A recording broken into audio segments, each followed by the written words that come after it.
Okay, great. Well, hi everybody. My name is Gracy Obuchowicz, and I want to talk about self-care, and I want to talk about self-care generally, meaning just how we practice it and how we define it in our lives. And I also want to talk about the current context of self-care, which is this really incredibly turbulent year that we've had in 2020, and particularly around how it's been for us, and also where we're going next, because I don't think it's going to turn to be 2021 and then all of the challenges of this past year are going to go away. So I'm a little bit about myself. First, just about my title is that I really consider myself to be much more of a facilitator than a coach or a speaker. I'm happy to do those things, but I thrive most in my work when I am helping groups of people learn from each other, because I know a bit, and you all know a bit. And when we can come together and share and ask questions together in community, that is when I think the most profound learning takes place. So I really invite you to take advantage of the Q&A, and I'm happy to spend as much time answering questions around where you feel specifically challenged in your self-care, or what you would like to know. And I think the more that you do that, the more that you'll get something that you need out of this talk. I want to also thank everyone for being here tonight and for taking some time. I know that self-care can be really difficult to prioritize, as even someone that who considers herself or is considered an expert. I don't know if I will ever fully consider myself an expert on self-care, that it's hard to prioritize it sometimes. So I'm really appreciate you taking some time to be live. And I want to thank Britt and Megan for having me here in the Arlington Public Library. It's a real honor to be here and have some space and time to have this conversation.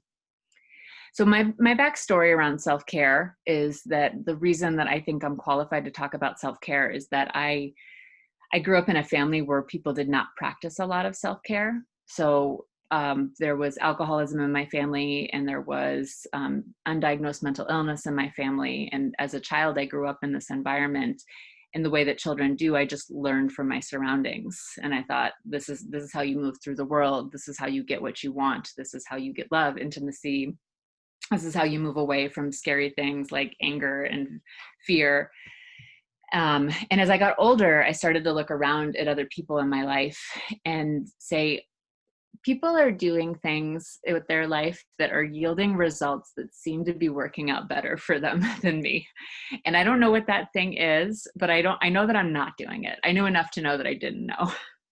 And I didn't have words for it at the time, but now I understand that was self-care. And what I tried to do for the first couple of decades of my life was to create a life where I didn't have to deal with myself very much. So I became really obsessed with what other people thought about me, really interested in getting really good grades and getting all the accolades that I could. So if there was a way that I could feel good about myself from some outside source and someone else approving of me, I was devoting all of my time and energy into that. And I didn't know to cultivate a relationship with myself, and I didn't know what the care that was required for that could be. And I suffered, as I said, a lot around that, where I just felt like I didn't have the center that I saw some other people having. And I found yoga, like a physical yoga practice, when I was in college. And I remember walking into that yoga space, and I signed up for like a weekly class, and I went week after week. And I started to be like, this feels different than just trying to get people to like me or get the good grade or get the other things I've been striving for. And it was my start of identifying what I like to call authentic self-care was for me. And authentic self-care, not being just pampering and not being just buying something new that kind of makes me feel good about myself or getting the outward trappings of success. That authentic self-care was something that when I did it, it gave me that center. It gave me ground. It gave me the ability to know how to move with myself and know how to change and know how to relate to other people in a way where I felt like more and more myself. And so I'll talk about authentic self-care tonight. And I always want to make sure to distinguish it between other things, because it's very easy to get confused. And my sense is if you have an interest in self-care, you probably have felt a little confused by it before. And that's because there are all these other things around it that are like pseudo self-care. And what we're going to do tonight is we're just going to whack away the pseudo self-care so we can tap into the vein of authentic self-care. And I'm going to do this in the format of breaking down authentic self-care in this COVID age for 3 things that I want, that I think if you focus on, that you will see some results that will feel positive in your life, and that you'll feel like you're getting warmer. I like to use that metaphor in the kids game, getting colder or warmer. And so I don't think that we ever get to a perfect self-care ideal, and actually working with our perfectionism and understanding the ways that sabotages us is a big part of authentic self-care. But I do believe in getting warmer. And when I went into that yoga class when I was 20 years old, and I was on my mat and I was learning about my body and I was learning about my breath, like that was me getting warmer. And so I'm almost 39 now, so that was 19 years ago. And no, that was more years ago, 21 years ago. And I'm still just getting warmer right now. So I'm going to share a little bit of my story as we go through, and I'm going to share client experiences as we go through this talk tonight. And I share them because sometimes having a human experience is the best teacher, rather than me just giving you tips and tricks. Because I feel like everyone who's on this call probably knows a lot of tips and tricks. And what learning about authentic self-care can do for us all is to understand why we don't always put those tips and tricks into practice, and what gets in the way of self-care. So before I get into those 3 things, I want to just give one framework, which I think might be helpful for us to distinguish between what is real self-care and what just gets in the way. And there are 2 terms I'm going to give you, and they're probably used interchangeably, and I actually think they're very different from one another. And those 2 terms are self-improvement and self-care. And so when you go to kind of a bookstore, you would say, like, if you ask for a self-care book, they might take you to the self-improvement section. And self-improvement is this line of thinking around, like, I want to be better. I want to do better in my life. And while I think a lot of that is, kind of a self-care mentality, can be about wanting to know yourself more and, experience more of who you are, I think what self-improvement underneath all of that is telling us is that there's something about ourselves that we really need to change. And that's where we have to understand what perfectionism is. That perfectionism is telling us that there's something in us that is inherently flawed, and that if we can work hard enough, if we, like I was doing, if I could just get everybody to like me, and if I could just get all the grades, and if I could get the cool internship opportunity, if I could just push myself a little bit harder, that somehow I would fix this thing within myself that felt really flawed. And what perfectionism is I've learned, is it's actually a defensive mechanism. And that defensiveness is that when people experience hard things in their life, which I think if you've had a childhood, you've probably experienced hard things in your life. If you've gone into adulthood, you've experienced hard things in your life. That the way that we kind of protect ourselves from the hard realities of life is that we tell ourselves a story that, like, if I just had done better, this hard thing would not have happened to me. And that, because so many of these frameworks are built really early on in our lives, that we don't know how to question them even. And so I'm very grateful to the work of Brene Brown. She has a wonderful TED Talk about vulnerability and imperfection that I watched more than 10 years ago. And it totally shifted how I saw perfectionism, because before that, I thought it was this thing that I would be like, what are your qualifications? Like, I'm a perfectionist. I'm going to go the mile. I'll work hard. And when I heard that, like, oh no, perfectionism is this thing that we use to defend ourselves against the world, and it's actually the thing that gets in the way of intimacy and connection, which is what Brene shares about, I understood that, like, oh no, this thing that I thought was the thing that was helping me is actually getting in the way. And so when a lot of us talk about self-improvement, I think it is maybe even not so consciously, but we're trying to change that thing in us that feels like it's caused us trouble, or it's caused us pain in our lives. And I think really what self-care is about, it's a lot more about just radical acceptance of self in the moment.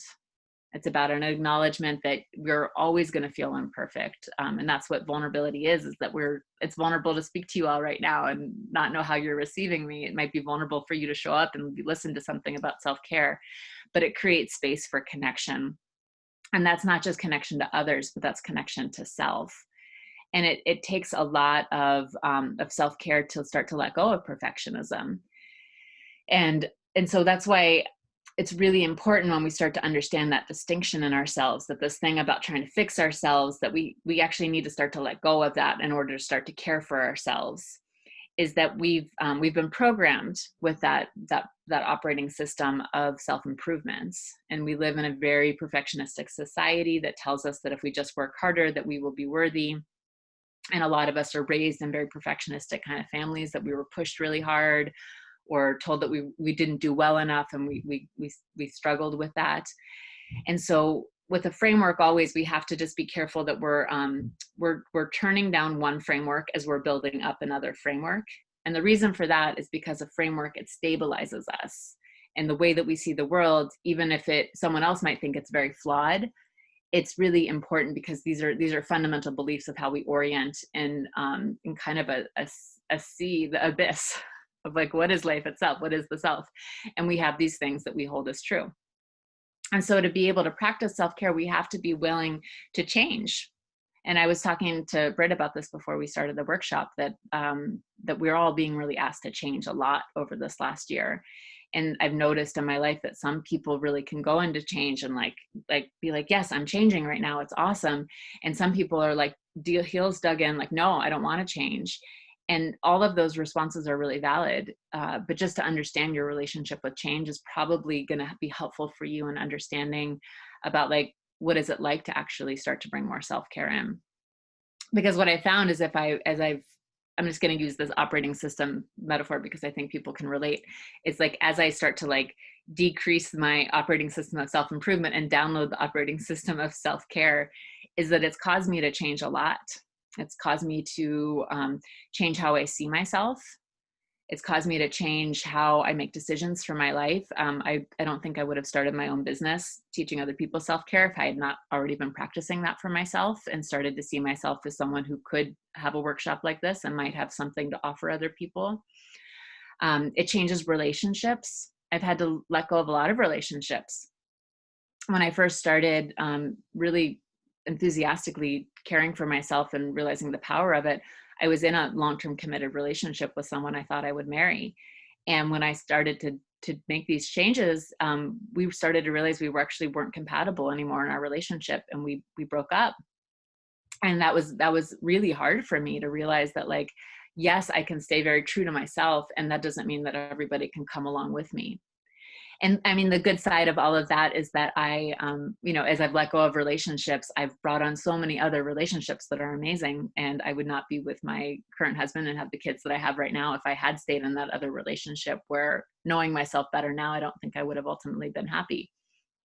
And so that's just to say that as we start to care for ourselves more, we are going to notice changes in our lives, and understanding that things will shift and change is a really big part of that. And I want to talk about how to stabilize ourselves throughout so many of those changes, and how to stabilize ourselves as we shift our framework with how we see ourselves and see the world. And just, I'll say one more note on that before we go into the main part of the content, is that when I think we look at the world right now, whatever your political beliefs are, I think we understand that we're very polarized right now, that people are seeing the world in extraordinarily different ways. And to start to question those beliefs for people, what we're doing is we're poking around at some of those fundamental frameworks of how they understand themselves in the world. And I think unless we have had some experience in changing our own frameworks and understanding how I used to see something this way, and actually now I see it this way, and it's really different, and I've had a change, not just of mind, but change of heart. Until we understand that process for ourselves, we're probably not going to be very effective at offering a different view or perspective of the world to anybody else. And because we have to understand how difficult that can be, and the change and the work that is required to go along with that. And so when I look at people out there really wanting to change how someone else thinks about something or how someone else feels about something, I always want to redirect back and be like, well, how do you go through that? And what's your process of change? And how do you care for yourself in the process? Because understanding this, I think there's something in there when we talk about moving forward, as I'm assuming most people here live in the United States. as we move forward as a country right now. I think some of these skills are they're already very relevant, and I think they'll become increasingly relevant as we go forward.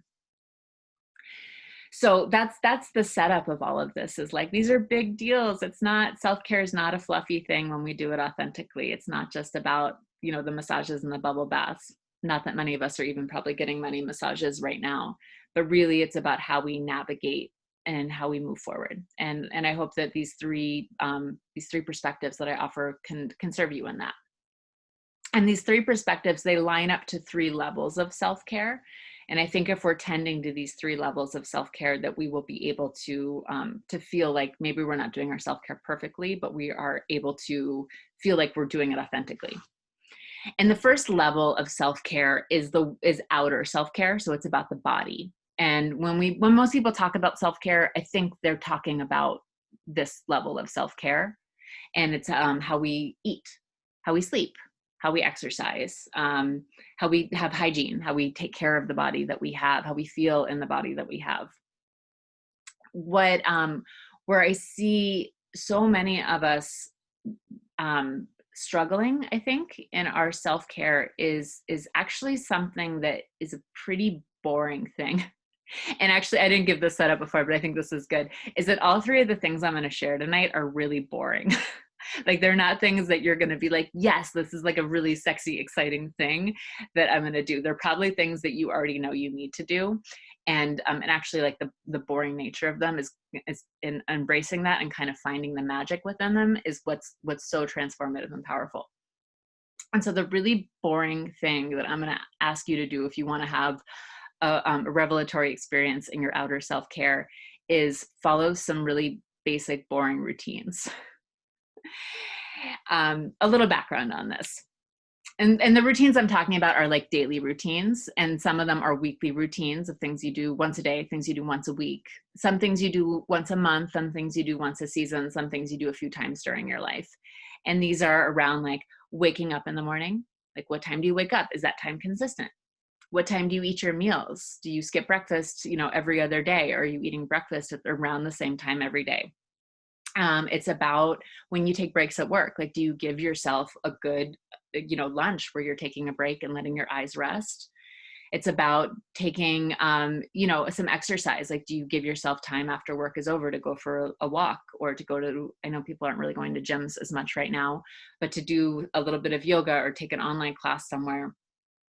It's about your evenings. Like, are you just like scrolling through your online media every night, which is kind of a routine in and of itself if you're doing it every night. But when I'm talking about routines, I'm talking about ones that actually feel like they have self-care built into them.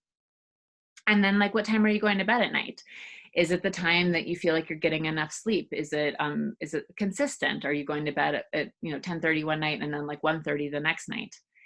And the reason I'm talking about routines and consistency is that we're habituated creatures. We have a nervous system, and our central nervous system is programmed for as little variable as possible.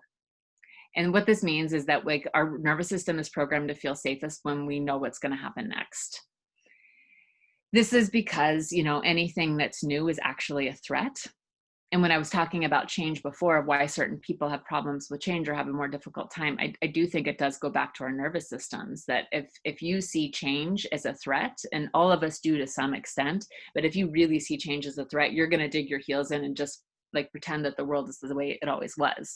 And I think we've all seen people do that. Just a little COVID note right now is that we've all seen people do that over these past few months or years. It's just like, no, it's the same. Everything's fine. We're going to go back to normal. While other people are like, no, there's no new normal. I'm looking ahead right now. So understanding the importance of change again, and then also our resistance to it is very important.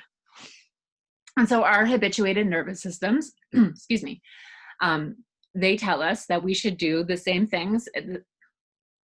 I'm going to do a little self-care drink of water here.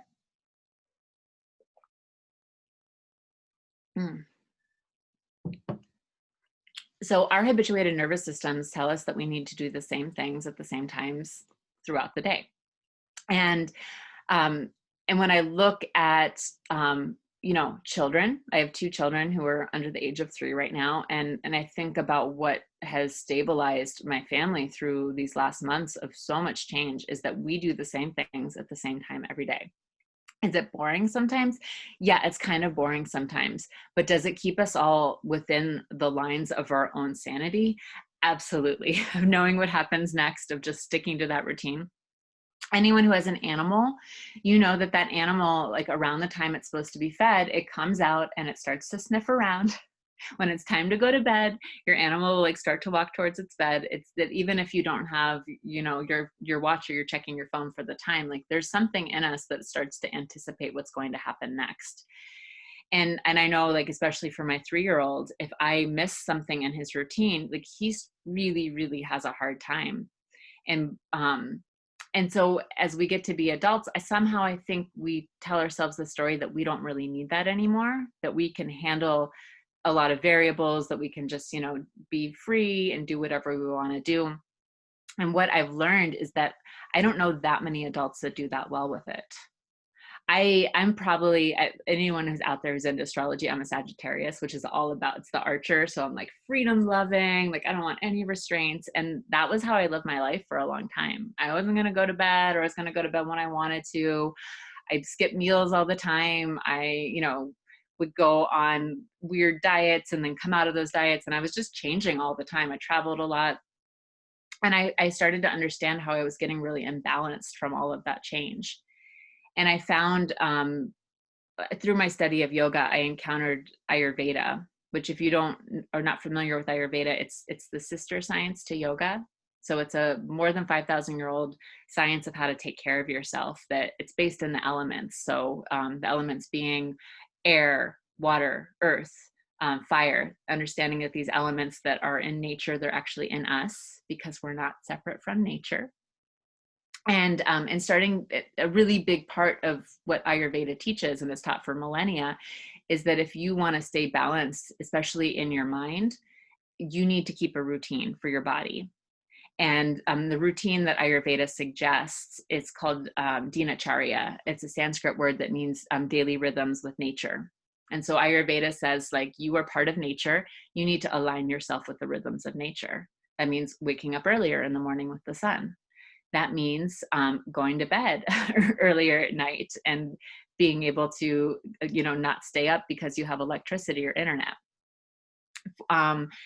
If you look at how people in your family, probably 2 generations back, or maybe 3 for some of us, it's how they lived their lives before people had electricity and internet. It was that people lived their lives with the rhythms of nature. And it wasn't that life has always been perfect for people like that, but I think it's very natural to live that way. And in these past couple of generations, we've really gotten away from that. And I don't think that has helped us mentally very much. When I do workshops for people, I always, I like to go around and facilitate experiences. And I go around and ask people are depressed, people are anxious, people feel really lonely in their lives. And I think a lot of that is that we're not giving ourselves the stability that we need, of like, how do you wake up in the morning? How do you do a few things in the morning that feel like self-care? I'm a big proponent of a morning routine. And these do not have to be fancy things. And I actually think the smaller the action that you can do to make some changes for yourself, the more beneficial it is sometimes within the routines. But it is about consistency. It is about finding a way to flow through your days where you don't feel like you're trying to make it up as you go along. And this is particularly important during this COVID age, because right now there's so many things that are absolutely out of our control. I know that if I sit down and read the news for too long, my anxiety really starts to get activated. I feel like I start to spin out because I can't control so much that actually feels like it's going to affect my future, the future of my kids, the future of the people I care about.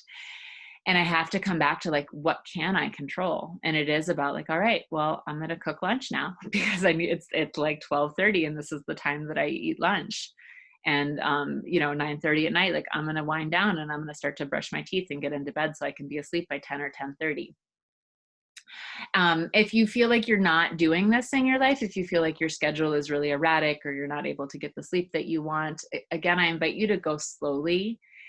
There's a philosophy that I use a lot in my work, which I find to be quite profound for working with perfectionism and making any kind of habit change. And that is called Kaizen. And Kaizen, it's a Japanese philosophy. It translates to something like continuous change or small change. And what it means is that you're just looking to make tiny shifts in the direction that you want to go. And so what most of us are taught about change is that we like wait for our New Year's resolution kind of biggest loser moment where we're just going to like push ourselves into this change and we'll be a whole new person tomorrow. I think a lot of that is actually kind of foundation of it is in self-improvement, that somehow we feel like we need to change everything all at once because we need to like get rid of this person that we are. And rather what Kaizen is it invites us just to make little shifts in the direction we want to go. We're going to get warmer and warmer and warmer. And then within it all, we start to build more of a relationship with ourselves. We start to notice how these little changes affect us. We become skillful in making other changes. And what it's taught me to do is really actually fall in love with the process of change and get excited for like, oh, this is the next little change I get to make. And some of the little changes you can make for yourself is that the one I always suggest to people if you want to get to bed earlier is to plug your phone in a different room. So just get like an old school alarm clock and plug your phone in another room. So that's like ordering the alarm clock online. Maybe that will take a couple of minutes, but changing the place that you plug your phone in will take probably under a minute for most of us. And it's going to save you a lot of time and give you more sleep back because you're not going to stay up a little bit later every night just scrolling on your phone for a while. You'll probably choose an activity to help wind down, like reading a book, listening to some music, maybe meditating, maybe doing some stretches. And then in the morning, the first thing that you reach for is not going to be your phone. It's, maybe the first thing you reach for when you leave your room will be, but it's starting to understand that like little changes can have a really big effect. If you want to go to sleep earlier, I always suggest people, if you're going to bed at like 12:30 every night and you would like to get some closer to something like 10:30, then just every week roll it back 10 minutes. And again, this is kind of boring. Like you're not going to want to tell your friend, like I went to bed 10 minutes earlier. And yet we kind of have to get under the radar of our nervous systems because our nervous systems, like I said, they're habituated to not want to change. If you've endeavored to make a change before and you haven't been able to do it, I'm going to guarantee you that was your nervous system being like, whoa, way too much change, totally threatening, scary, reach for ice cream, sabotage. Watch another episode, sabotage. And so when we make a smaller change, hitting snooze 2 times instead of 5 times, our nervous system is not going to like catch that as easily. And it's just going to feel like a small thing. And we can start to just add those little small things up, work on our routines, understand that we need the routine. And I find that for myself, just having this it gives me so much peace of mind. This freedom loving Sagittarius person that I am, I've actually found so much more freedom in the discipline of just keeping a routine than I ever found in doing whatever I wanted. But it's a much different kind of freedom because it's freedom to really feel clear in myself, to feel grounded, to feel like I'm able to really respond and instead of just react to my life. And if I start to miss any of these routines, especially the ones that I find very fundamental about going to bed by about 10:30 every night, that one's really important for me. And then also giving myself time in the morning just to, I have a spiritual practice. It takes me as a new mother. My youngest is 9 months old right now. My spiritual practice in the morning takes me about 12 minutes. And I do it while making coffee and kind of like taking care of setting the kitchen up in the morning. If I miss it, I really start to feel that. And I start to feel like I lose my center. And so there's a magic that I think happens when we practice a really boring outer self-care of just creating some boring routines in our life and going slowly in the process. So that I've just talked at you for like 30 minutes here, and I would love to pause. I'm going to drink my tea for a moment. And if you have any questions or any comments and you want to put those in the chat or send them to Britt, I'd love to address any of them if they're coming up for you. And if I don't get any, I'll keep moving, but I'll just give it a second.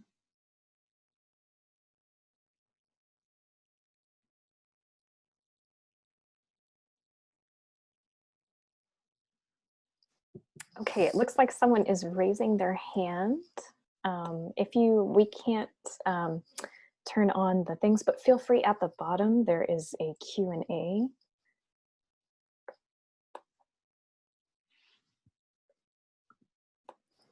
All right. So we did get a comment in the chat. I'm not sure if you can see it, Gracie. I can. Audrey, Oh, thank you fantastic. so much. She said, love hearing you talk about this stuff, just what I needed. Thank you. And my sense is like you probably know a lot of it. Like we all know a lot of this stuff, but sometimes we just need to be reminded of it. And we need other people who are reminding us that, like, yes, you're allowed to choose something for yourself that makes you feel good in yourself.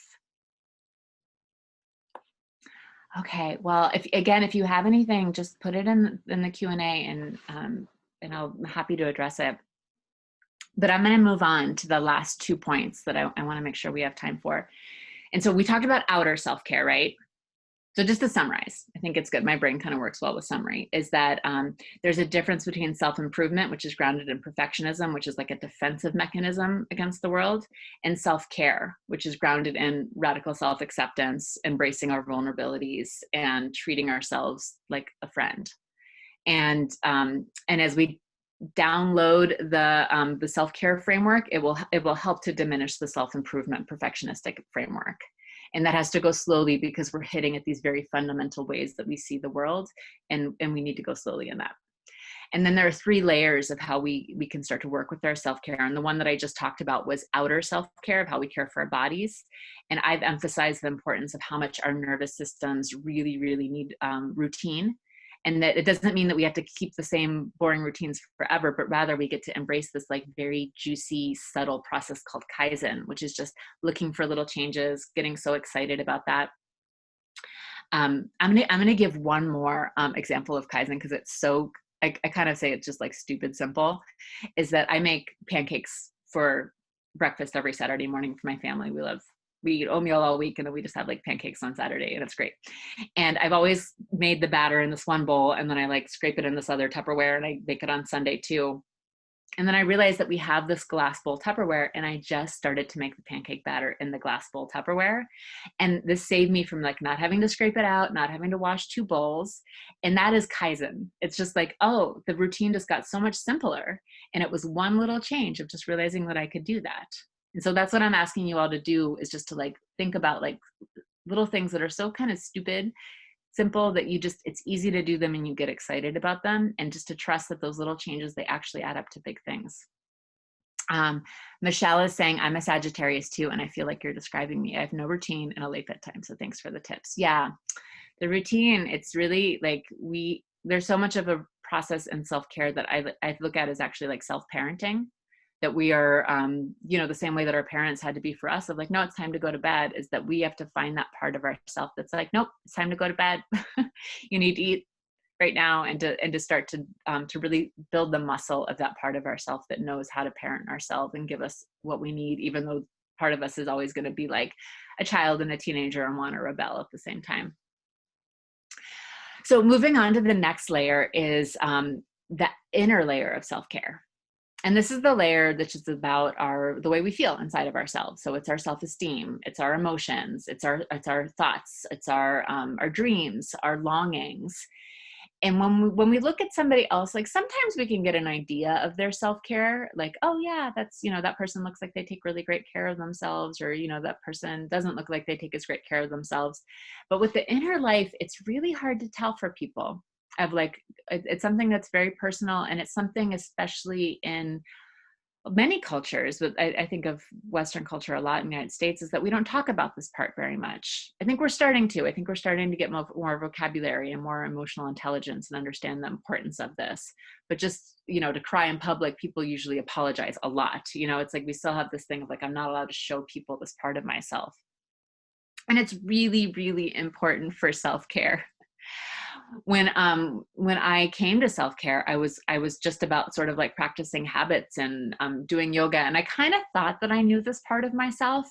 And then it was actually my clients that started to teach me more about this. And the way that I worked for a long time in my business, helping people with self-care, is I had a cohort style where I would bring 20 women through this 10-week process. I called it Self-Care 101.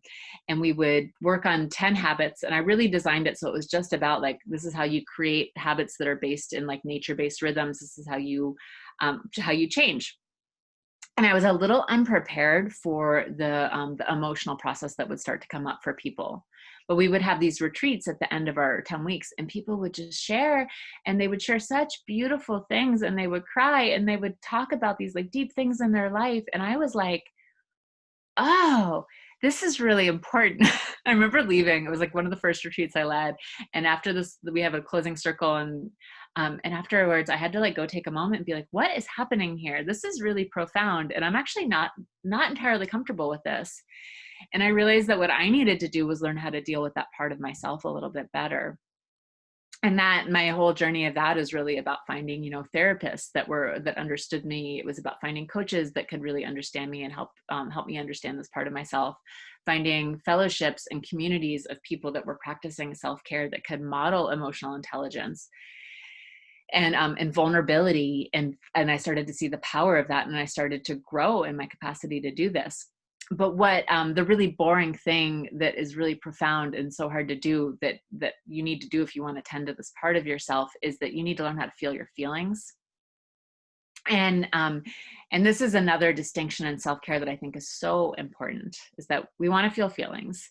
And I taught a workshop a few weeks ago, and I was talking about feeling your feelings, and the chat box just like lit up. People were like, how do I do this? I don't know. I know this is important. I feel stuck in this. And I was like, wow, I really hit a chord here. It's like, we need more skills. Even if you want to do this, it's really hard to actually like to know how to surface some of these things. And so I think there are a couple things that can help with this. One is understanding this distinction that it's the difference between something I like to call numbing and something that I like to call self-care. And I think a lot of us confuse these things. And so what numbing is that we've had a hard day. We've experienced some stress in our lives. Maybe we got an email from our boss that did not make us feel very good, or we got some news that was not happy from somebody. And as soon as we can, we're like, I just want to watch TV. I just want to like get on the internet and like be on social media for a while. I just want to eat like, a big dessert. And none of these things are wrong in and of themselves. Like, I am on social media. I love TV. I love eating dessert. But there's a way that I can use those things that they're self-care. And that's like, sitting down with my partner at the end of the night where we have like a little ice cream and like talk about our days. And it's like a nice cozy moment. Or me like spoon in Ben and Jerry's, like trying not to feel something and trying to stuff the ice cream down so the feelings don't come up. And I think that's what the distinction between numbing and self-care is that numbing is something when we do it, it turns the volume down on the stress of our lives. And self-care is something when we do it, that it actually changes the fundamental root of our life. So self-care, if you were to get a stressful email from your boss, like the numbing instinct would be like, I'm going to just like go eat a lot of ice cream and watch a lot of TV and just sort of ignore these feelings. And the self-care would be like, okay, I need to like think about this a little bit. I'm going to call a friend. I'm going to go for a walk outside. I'm going to call a friend. I'm going to like talk about how I'm feeling and like how I didn't like getting that email. I'm actually going to kind of push back a little bit on my boss on this one thing, which is going to feel vulnerable, but like, let me get some practice. Let me write test email and see how it comes out.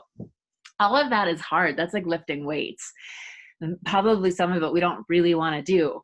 But when we practice that self-care, we're actually shifting something at the root, that it's going to shift our fundamental relationship to how we feel about something, or we're going to shift how we feel with our relationship with our boss. We're going to show up differently to a work project. We're going to actually increase the intimacy of that friend that we called and hear that beautiful phrase. I love to hear back like, oh, I know exactly how you feel. Me too. Just like hearing that from someone is always such great self-care. But if we're living lives of numbing, we never get to work any of these muscles. And actually, the more that we numb, when stress starts to come up in our life, the more we hide because we don't have the muscles to feel like we can deal with it. And so I think there's nothing wrong with numbing. Like, I'm definitely numb sometimes. Like, Lord knows in this COVID age where so much is felt out of my control, and living with two really young kids without any childcare has been really stressful. And there are some days where I'm just like, I need to watch TV. But I think the difference is that I know that I'm numbing, and I understand that. And I know that I can practice numbing in tandem with self-care. So I'm like, I'm going to watch this TV tonight. I'm not going to think about this, but tomorrow I'm taking my journal out. Like tomorrow I'm going to like write that email. Tomorrow I'm going to really show up for myself. And so to understand, to start to label, like, that's numbing, that's me turning the volume down, and like, actually that's self-care. And that's really like, that's hard, but I'm feeling that warmer, I'm getting warmer direction in my life. So I hope that makes sense. If that doesn't make sense, put something in the chat box and let me know, and I'm happy to go deeper into that. And then the other part of learning to feel feelings, which I've already alluded to, is that we need support. That we're not supposed to feel feelings by ourselves. And I'm going to get into this when I talk about the third layer of how important community is. But to understand that, like, if you want to get into some deep stuff from your childhood, like, get a therapist, like go to a fellowship or a community of people that are working on these things, where you're going to get people who understand, who can help you track your process, who can give you that space to start to feel some of those feelings. And that's what I started to find in my life, is that I started to practice more self-care. I started to like move into more spaces that felt really healing to me. And then all of a sudden emotions started to come up. And so I'm so grateful to my clients, really, because they modeled it for me. And I said, oh, I need that. And then I had to backtrack for myself and be like, all right, how do I do this? And I'm just the growth that I have done over these past few years about really learning how to feel feelings, especially grief. I don't think I would be able to be in the kind of relationship I'm in with my husband right now. I don't think I would be able to relate to my family that I grew up in the way that I'm able to, is really feeling like an adult. I don't think I would be able to parent in the way that I would, I want to be able to parent if I didn't learn how to feel some of these feelings for myself. And it's, yeah, just especially anyone out there who is parenting, especially young kids, like, they go through these emotions really, really naturally. It's really, like, I see my son, he's in deep grief about something, and then he just snaps out of it, and then he's like in complete joy about something. And I think as adults, you know, some of that softens, and it normalizes that we don't have to shift so dramatically. We regulate more. But I look at what having really good self-care and authentic self-care is about giving ourselves a full emotional range. And so if you're not feeling anger ever, like, chances are, like, maybe there's something to dig into. If you're not feeling grief ever, there's something to dig into. And something else that I learned from Brene Brown around emotions, which is so powerful, is that you can't selectively numb. So if you're not letting yourself ever feel anger, ever feel grief, you're probably not ever going to feel joy or agency in your life. That these things, they're all tied together. And it's safe to feel, you know, that's, you know, there's so many things in kind of self-care, is like, can you afford this, or do you have time for that? But feeling your feelings is, you know, it's free. We can do it. I mean, going to therapy, like, hopefully there are a lot of therapists out there who offer discounted rates. So if, like, you feel like you need that, do your research. And I think that there are resources out there to help you if you can't afford it at just the surface price. But being able to talk to a friend and just like be like, this is what I'm feeling right now, and I kind of just want to say that to you. It was scary as hell for me the first time I started to do that with people in my life. And those are my best friends now, because it creates so much intimacy when we can share that with others. And I just can't say enough about this, like, feeling your feelings stuff. It's really important. And especially during COVID, is this age that we're in right now, there's a lot that's surfacing for everybody. You know, I think about the uprising and the Black Lives Matter, and like, that surfaced a lot of emotions for a lot of people. And I was so grateful that that was happening for me and other people. But I was like, whoa, if I hadn't done the kind of training that I'd done for myself in these past few years, I think I would have a much harder time with what's happening right now. But it's like, I'm going to feel some grief. I'm going to cry about this. And then I'm going to, like, move forward. And then tomorrow I'm going to feel some grief, and then I'm going to feel some joy, and I'll move forward. But if you're not feeling your feelings, and you feel stuck in your life, I think there's probably some kind of relationship around that. That for me, learning how to feel my feelings helped me to really move forward and go for my values and go for the things that I wanted in my life. So again, if you have any questions or comments on that, put them in the chat box. And I'm noticing Loretta said something, I've simplified lunches at home, deciding to have the same lunch a few times a week, so that's settled and I don't have to stress about it around lunchtime. Yeah, I love that. Cooking is like one of my passions in terms of self-care, and I am no fancy chef, believe that, but it's about, like, what's doable. How do I create food that's well cooked, that I can do on a schedule, that makes me feel nourished, that my family will eat? And that is around like rotating like 15 recipes.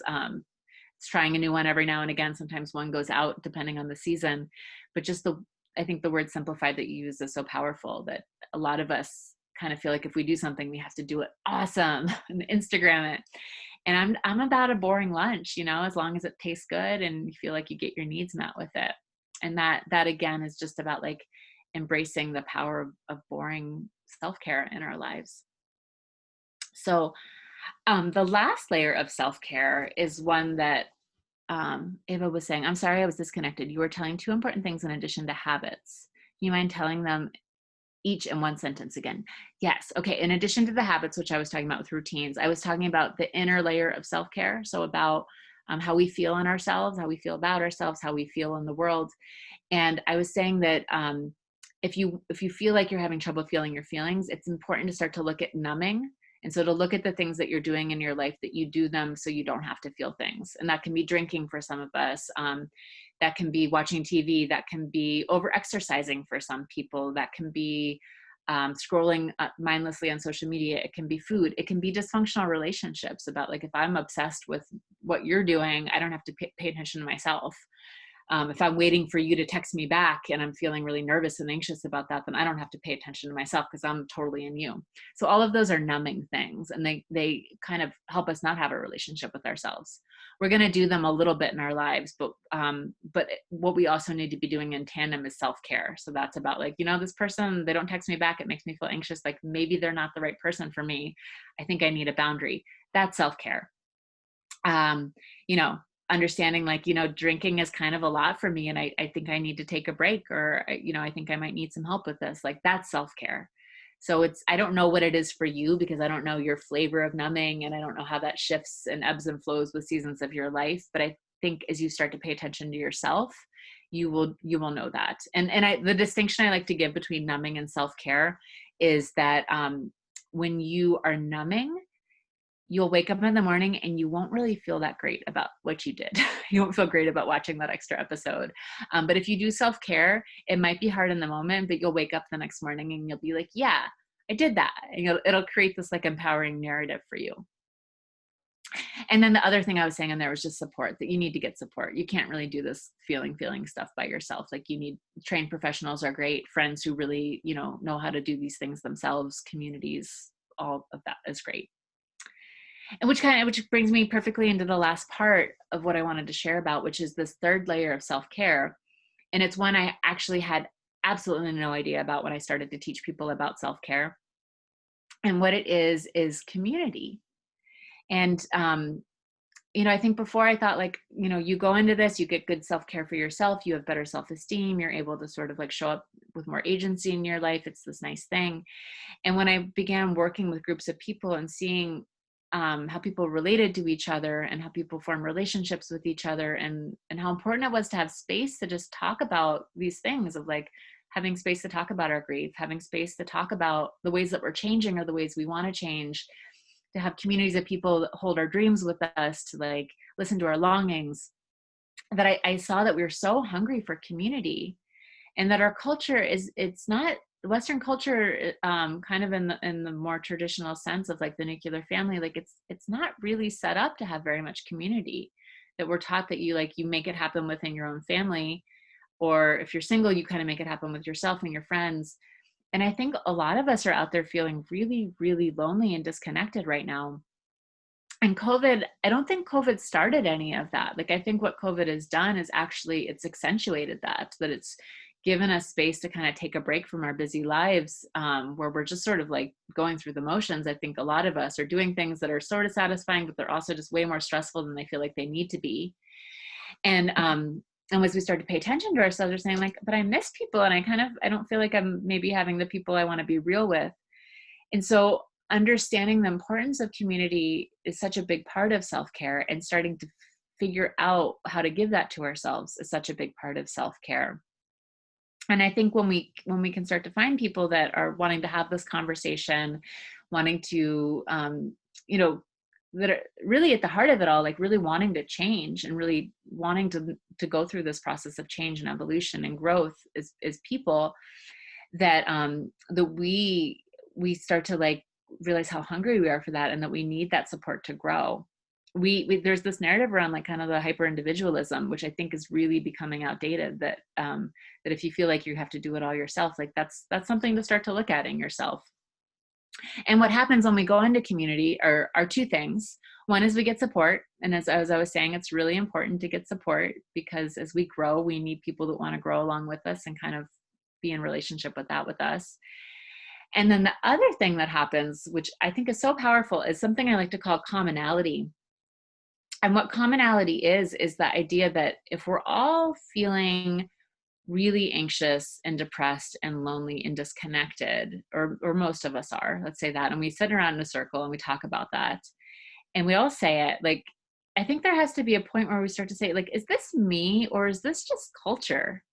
And that's what I started to see. I was like, it's just like, are we holding workshops for people who are just anxious and depressed? And is every person just kind of, and like, no, it's just because I think like the culture is not set up to really make us feel like we're in relationship with ourselves and to make us root into the things that are fundamentally important to us. And the more we can hear other people talk about where they struggle, we start to realize like, I'm not alone. And actually I don't need to change. Like culture needs to change. And that's where I really like people to land in self-care.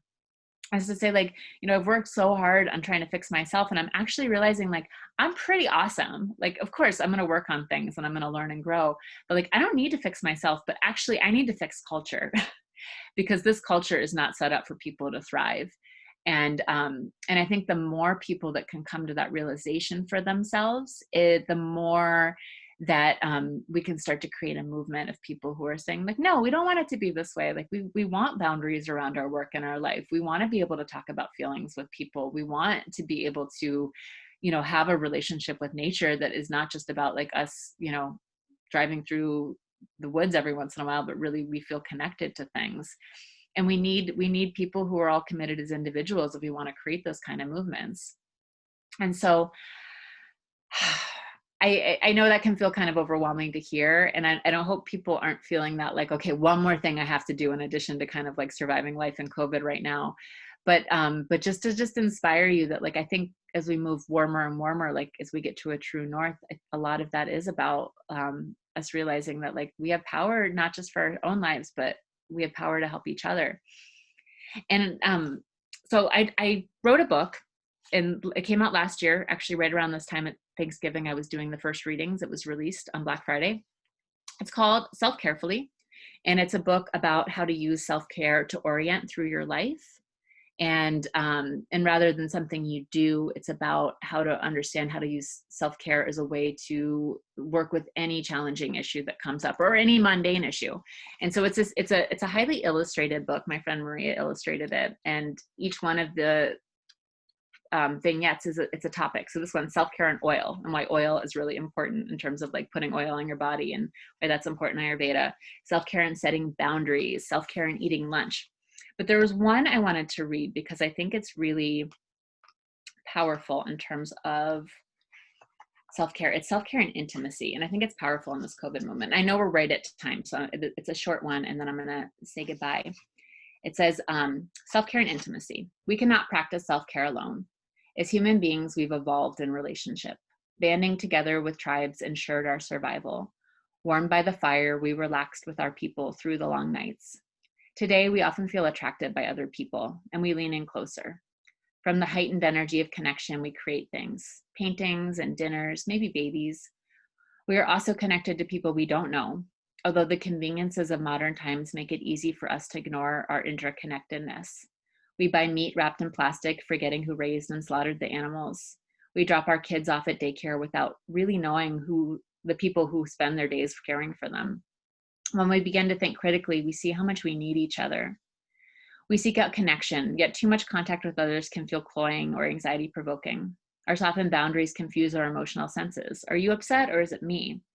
Too much intimacy might make us miss our independence and crave the peace of solitude. To me, this craving for and aversion to intimacy is simply the dance of life. Try as I may, I cannot escape the reality that some part of me will always want intimacy, and some part of me will always desire independence. Accepting that both can coexist inside of me and within my relations is the self-care I need to feel whole. So I I wanted to share that just because I wanted us to know that like being in community is not always easy either. And it's a practice. Self-care is a practice. Learning to be with ourselves is a practice. The more we can treat it as a practice, the more we can kind of move away from perfectionism, that we're just learning. And I do think getting yourself support, and that is important. Michelle's asking any tips on where to find and build a community. I think there's a power that we have, I think, when we're willing to kind of connect to community. I know that when I needed to get some support around just like stuff in my childhood, and I found a fellowship within the 12-step community around growing up in a family with dysfunction. And that has been like a really profound community for me to be a part of. Through my work, I have a community called the Beautiful Life Collective, where it's a group of women who are really wanting to have a more nuanced conversation around self-care and how to use that for social justice. And so the people that come into that, I feel like they're willing, and they really want to find that. Sometimes it is like connecting 3 friends that you think are really cool, and just being like, let's have a Zoom call. I feel like COVID for me has helped me to connect to some groups of people that we have more regular Zoom meetings with each other.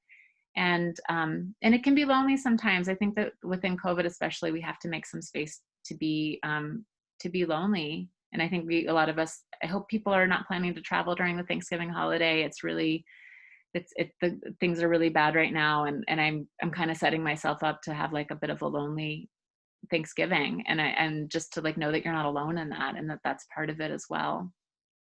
Loretta's saying, now during COVID, my church has set up online virtual house churches, and through leading one of those, I have a whole new community. Thank you for saying that. Yes, I think that church can be a really great place too. So I think it's experiment. Like, you have to feel like yourself in community, and there will be some trial and error with that. Sometimes we evolve out of communities, but I think it can be a little bit. We learn a lot about ourselves in community. I'll summarize it like that. I don't want to go too far over our time here. Yeah, no worries. I was going to say, we also have some Q&A questions, so I'm not sure if you can see them, because I'll be happy to read them. But if you wanted to read the last comment from the chat. Liz was saying, just wanted to say thank you for. Okay. Sometimes Audrey was saying, even if you're not particularly religious, sometimes the congregations can help. Same with political exercise groups. Thank you. And Loretta was saying, thank you so much for all this great information. Yes, thank you. Awesome. All right. So we have a Q&A from someone saying, what do you specifically incorporate into your 12-minute morning routine? Meditation, yoga, etc.? Thank you for that. Yes. I practiced yoga for a long time. I taught yoga for a long time, and I've had a yoga practice for a long time. And I've gotten good at just the bare essentials. So I love some like forward fold stretches. I do a few sun salutations. I love like side body bends. Those feel really good in the morning, like a gentle back bend. And then in terms of I have a bit of like a prayer practice. I don't know what to call it exactly, but I just really ask for support, and I ask for support from a few different elements. So I always ask like Mother Earth for support. Some of this might seem really out there for some of you, and some of you might resonate. So I'll just say what it is. I really ask for Mother Earth for support. And I ask for the land for support and really connect to that. I asked for support from my ancestors. I asked for support from like all of the lineages. I think to find kind of any spiritual guidance is like a great windfall. And so I really asked for support from that. And just, ask for support from just any of the outer forces in the world. I don't exactly call it God, but I feel things, and I ask for support from those things. And so I really say like, I need help every morning. And that really helps me just to admit that like I don't have it all figured out, but I do need help. And that all of that takes me about 12 minutes. And I drink hot water too in the morning. That's a nice thing for digestion in the morning, and helps you go to the bathroom and all of that. Yes, I know so many people have taken your hot water or warm water like thing in the morning, have taken that to heart. Good. Yeah, that's totally Kaizen. Just drink a little glass of warm water in the morning. You'll notice a difference. Definitely. So our next question that we have is, do you recommend journaling for expressing emotions with regard to self-care? If so, any tips on how to get started? Yeah, journaling is profound. There's a practice called the morning pages, which I think a lot of people talk about that one, but it comes from a book called The Artist's Way. And it's really about getting up in the morning and free writing. She says for 3 pages, I think it kind of translates to half an hour. I am definitely not in a phase in my life where I have time to do that. So I can't, if anyone out there is a parent to young children, you probably can't do the morning pages. But the times in my life where I've been committed to doing that, I've felt so much growth in my emotions. But it's not about trying to control it. It's actually the opposite of that, of just like letting go. And it always starts kind of boring, being like, oh, I feel kind of like achy and a little sad this morning. And then all of a sudden it just like emotions will start to come out about like page 1.5. And it sort of, I think just not trying to control it too much, but just giving yourself the space, that self will start to come through and start to go. But you can just like ask yourself, like, how am I feeling and what do I need? Like that, what do I need question is it's hard, and it's profound too at the same time. I hope that's helpful. Yeah, all right. So we have one comment and one question. And if anyone has any other questions, please feel free to either put it in the chat or especially the Q&A down at the bottom, and I will be happy to read it out. So someone just wanted to say thank you for emphasizing sociocultural change is one of them.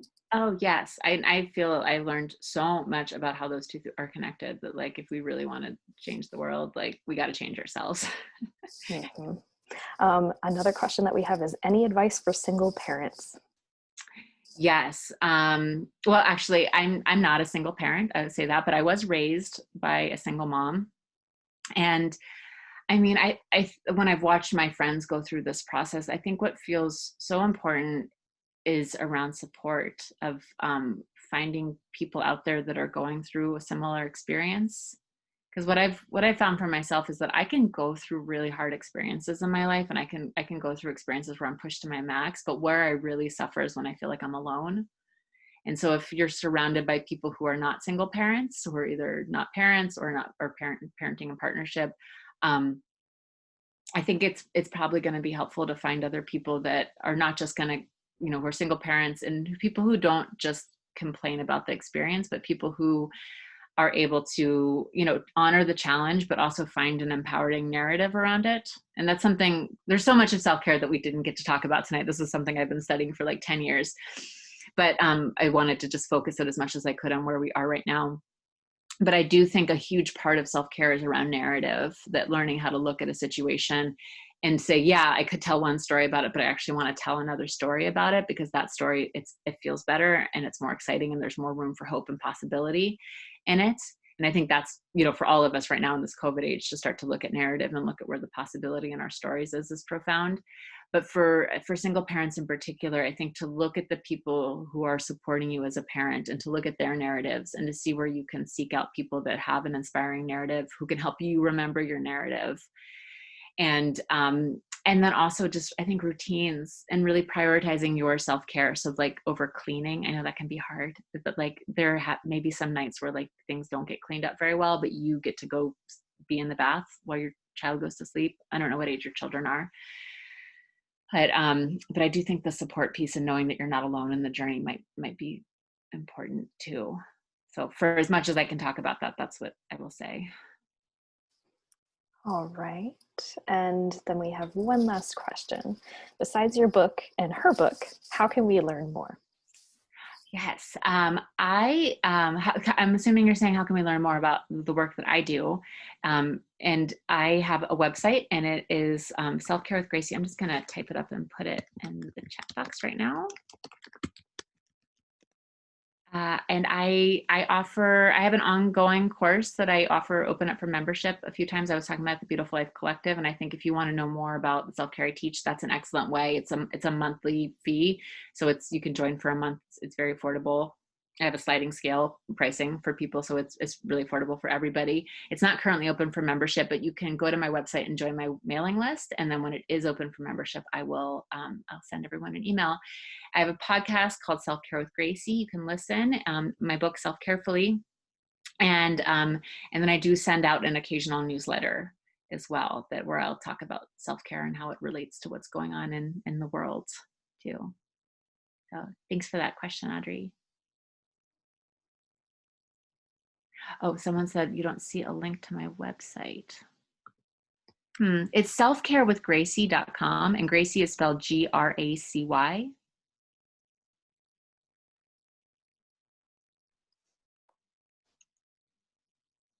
Oh yeah, okay. Thank you, Britt, for putting on the one there. Yeah, so it should be on the screen now. Yeah, I didn't have the slides, but thank you for having the slides, Britt. Oh yeah, of course. A good librarian always has good slides. Yes.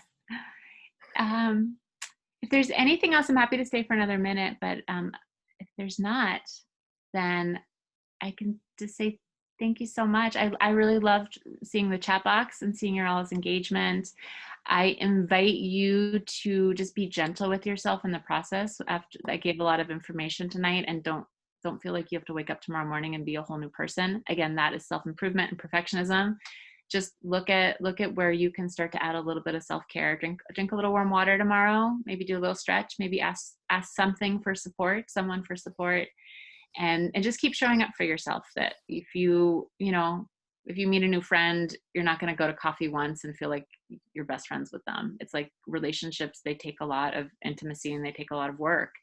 And that relationship with yourself is going to absolutely be the same way. It's going to take some work. It's going to take some trial and error. It's going to take some weird dates sometimes, but I'm just going to promise you, if you keep showing up for yourself, you'll keep getting warmer in it as well. And I think we need people right now in the world who are getting warmer. So I hope that you really, you move in that direction for yourself. So thank you all. And thank you, Britt and Megan, so much too for hosting tonight. Absolutely. Thank you so much for your time and your wonderful advice. We hope you all got so much out of it. It seems like a lot of you did, so that is great.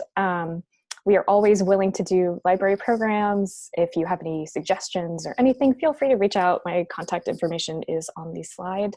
Or feel free to go to our website. We have tons of virtual programs right now. We also have book bundles, so you can, unfortunately we don't have the library open right now, but you can just walk up to our holds only and just be like, yeah, I just want a pack of 10 picture books. It's fantastic and easy readers. So, but yeah, I hope you all take care over this Thanksgiving break. And thank you again, Gracy, for your wonderful time. My pleasure. Thank you, everyone. Have a wonderful holiday, or a lonely holiday, whatever. Have a holiday. All right. Take care. Good night.